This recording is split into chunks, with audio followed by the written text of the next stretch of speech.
come rappresentante del centro di riferimento dell'ospedale di Campo San Piero presso la ULSS Euganea di Padova, è importante per me specificare oggi come le nostre attività nel periodo Covid e in questo momento di transizione tra Covid e post-Covid, speriamo che sia post-Covid in maniera definitiva, siano comunque quasi sempre continuate, un'interruzione di appena 2 mesi tra il marzo e l'aprile del 2020. Infatti la Regione Veneto, il governatore Zaia ha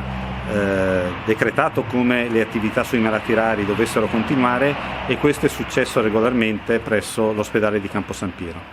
Quello che probabilmente ci sarà da fare di più nei prossimi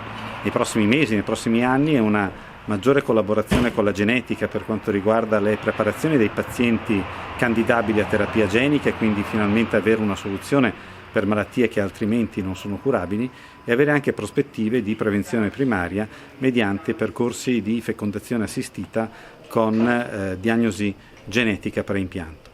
Detto questo, continuiamo ovviamente il nostro lavoro da sempre, ormai da 20 anni, in ambito soprattutto riabilitativo. Noi nell'ambito della rete europea siamo inseriti nel Transversal Work Group Low Vision and Rehabilitation, e quindi ci preoccupiamo più che mai della qualità di vita del paziente, legata alla sua capacità visiva. Capacità visive purtroppo di questi pazienti spesso e volentieri sono a decrescere nel tempo, e quindi i percorsi di riabilitazione devono essere per forza dei percorsi cosiddetti dinamici, cioè che possono cambiare di anno in anno o di lustro in lustro.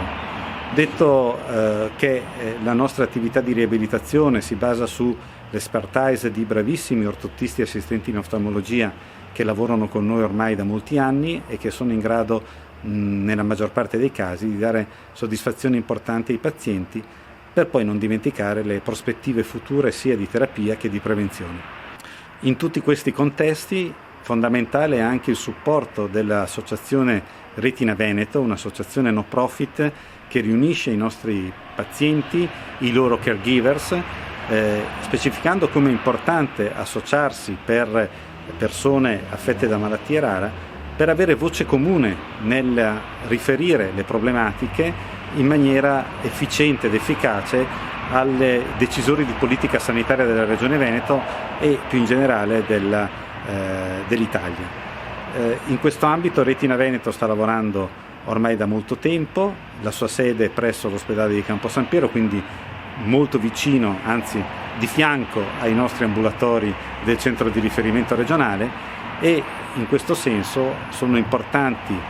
il loro contributo proprio per l'associazionismo, le attività ludiche, ma anche per una maggiore condivisione delle problematiche riguardanti la retinite pigmentosa in un'ottica di empowerment del paziente, cioè rendere il paziente consapevole, informato e